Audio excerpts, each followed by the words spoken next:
숨기지 마라. 드러내면 강해진다. 오늘 읽을 책은 마음 가면이라는 책입니다. 브레네 브라운 지음, 안진이 옮김. 내용은 92쪽에 있는 수치심에 관해 말하기가 어려운 이유입니다. 혹시 나는 별다른 수치심이 없는데 라고 생각하더라도 계속 읽어보길 권한다. 곧 그 환상이 깨질 테니까. 나는 모든 강연, 논문, 그리고 수치심에 관한 모든 컨텐츠를 수치심 3원칙으로 시작한다. 수치심 3원칙이란 수치심에 관해 가장 먼저 알아야 할 3가지 사실이다. 첫째, 수치심은 누구에게나 있다.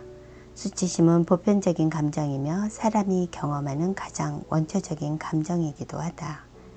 만약 수치심을 경험하지 않는 사람이 있다면 그는 공감 능력과 인간관계를 맺는 능력이 없는 사람이다. 당신이 할 수 있는 선택은 둘 중 하나다. 수치심을 경험했다고 솔직히 인정하거나 사이코패스임을 인정하거나. 수치심을 선택하는 것이 더 나은 유일한 경우이니 참고하길. 두 번째 원칙은 사람은 누구나 수치심에 관해 이야기하기를 꺼린다는 것.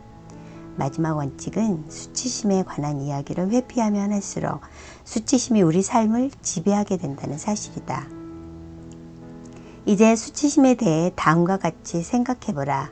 첫째, 수치심은 관계의 끊어짐을 두려워하는 마음이다. 심리학적으로, 감정적으로, 인지학적으로, 영적으로 사람은 이어짐과 사랑과 소속을 강하게 열망한다.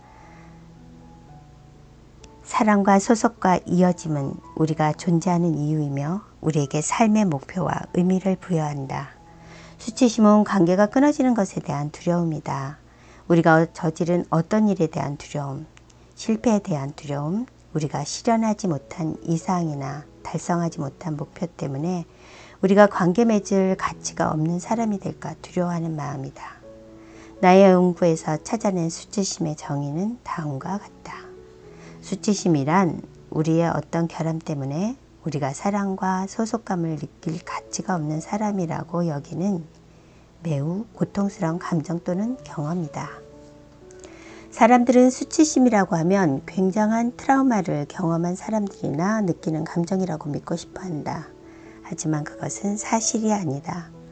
수치심은 우리 모두가 경험하는 것이다. 그리고 수치심이 우리 마음속 가장 어두운 구석에 숨어 있다는 것도 착각이다. 수치심은 우리에게 익숙한 모든 곳에 숨어 있다. 내가 연구에서 발견한 수치심의 범주는 12가지로 정리할 수가 있다.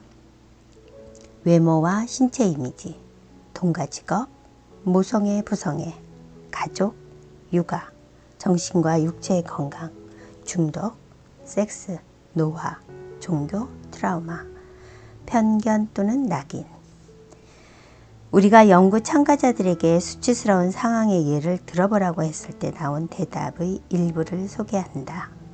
임신한 아내에게 해고당한 사실을 말해야 할 때, 임신하지도 않았는데 예정일이 언제죠? 라는 질문을 받을 때, 아직 이별의 상처를 극복하지 못했다는 사실을 감출 때, 아이들에게 버럭 화를 낼 때, 파산, 상사가 고객 앞에서 나를 바라보라고 할 때, 짝을 찾지 못할 때, 남편이 이혼 여자와 바람이 나서 나를 떠날 때, 아내가 이혼을 요구하면서 아이를 원하지만 나의 아이는 원하지 않는다고 말할 때, 음주운전 기록, 불임, 사실은 아버지가 감옥에 있는데 약혼자에게 아버지가 프랑스에 산다고 말할 때, 인터넷으로 포르노 동영상을 볼 때, 학교에서 성적이 나빠서 퇴학당할 때, 그것도 두 번째로, 부모님이 싸우는 소리를 벽 너머로 들으면서 이럴 때 겁이 나는 게 정상인지 고민할 때.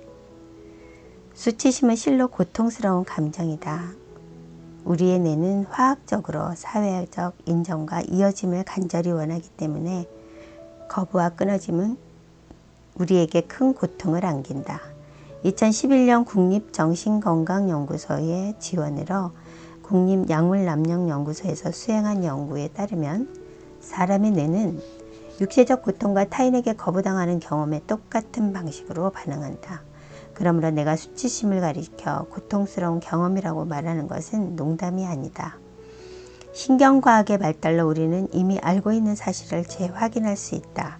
감정은 우리에게 상처를 입히고 고통을 줄 수 있다.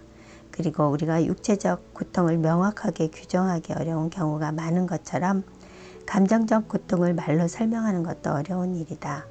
수치심을 말로 설명하기란 더더욱 어렵다. 수치심은 이런저런 설명이 따라붙는 것과 누가 자기 얘기하는 걸 싫어하기 때문이다. 수치심에 관한 대화를 나누기 어려운 이유 중 하나는 용어에 있다. 우리는 창피, 죄책감, 모욕, 수치심이란 단어를 자주 섞어서 쓰곤 한다. 어떤 경험이나 감정을 정확하게 표현하는 용어를 선택해야 한다고 강조하면 당신은 내가 너무 까다롭다고 생각할지도 모른다. 하지만 이것은 단순한 의미론상의 문제가 아니다. 다양한 감정을 어떻게 경험했는가를 주제로 자신과 대화를 나눈다고 가정해보자. 무슨 일이 일어나고 있는지 스스로에게 어떻게 설명할 것인가. 자기 자신과 나누는 대화 내용을 점검하고 네 가지 감정의 차이를 이해하려면 먼저 수치심과 죄책감을 구분할 줄 알아야 한다. 수치심을 연구하는 학자들과 임상치료 전문가들의 공통된 견해를 빌리면 수치심과 죄책감의 차이는 나는 나쁜 사람이다와 내가 나쁜 짓을 했다의 차이로 이해하는 것이 가장 정확하다. 예컨대 12시에 친구를 만나 점심을 먹기로 해놓고 잊어버렸다고 치자. 12시 15분이 되자 레스토랑에서 기다리던 친구에게 전화가 온다. 이럴 때 스스로에게 뭐라고 말하는가? 난 정말 바보야. 난 좋은 친구가 아니야. 다 망쳐버렸어. 라고 하는가? 그렇다면 그것은 수치심이다.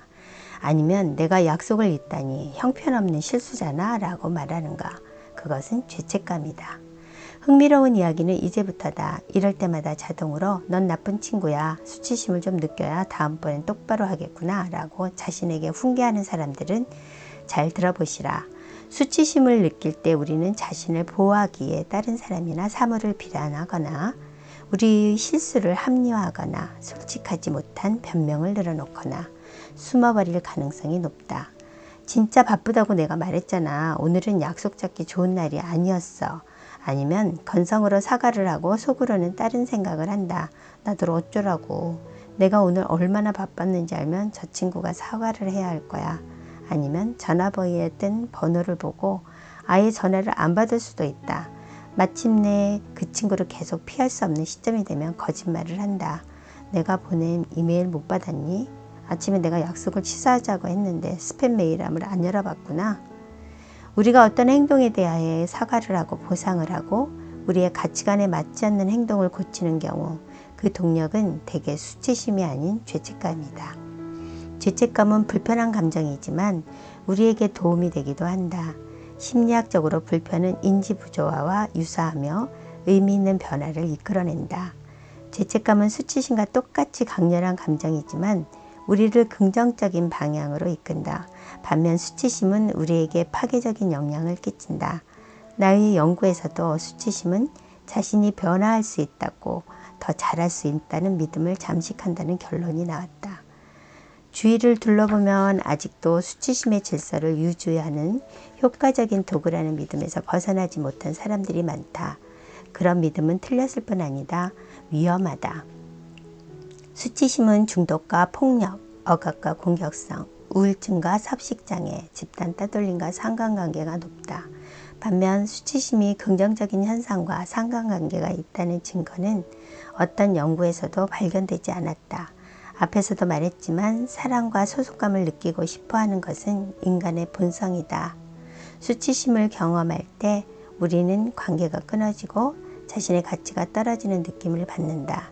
수치심이 너무 커서 힘들거나 앞으로 또 수치심을 느낄까 봐 두려워서 힘들 때 우리는 자기 파괴적인 행동을 하거나 다른 사람을 공격하거나 다른 사람에게 수치심을 주는 행동을 하기 쉽다. 수치심과 혼동하기 쉬운 또 하나의 단어는 모욕감이다.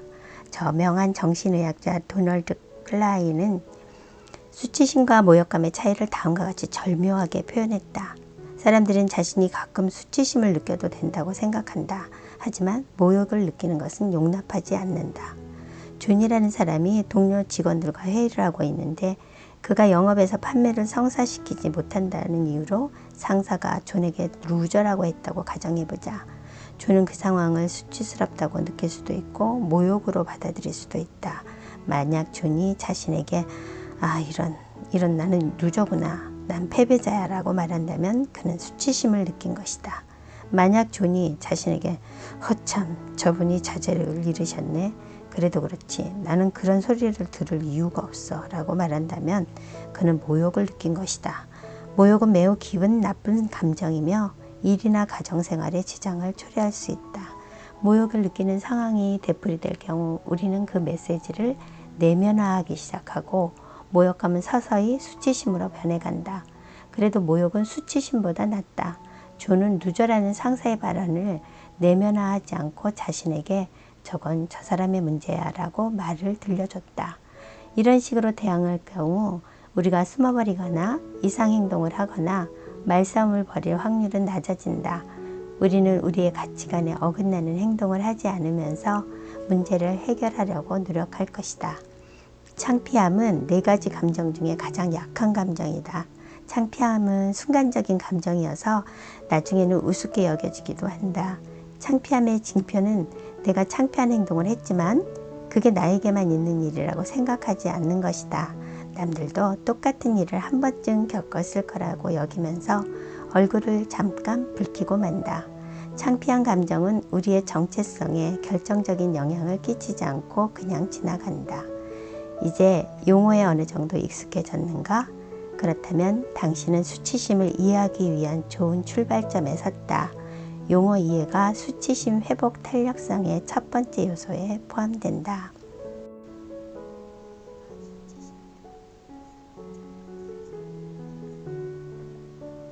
재미있게 들으셨나요? 99쪽까지 읽었는데요. 이 다음번에는 의연하고 능숙하게 수치심 다루기, 답은 수치심 회복 탄력성이다로 시작되는 부분이 시작되는데요.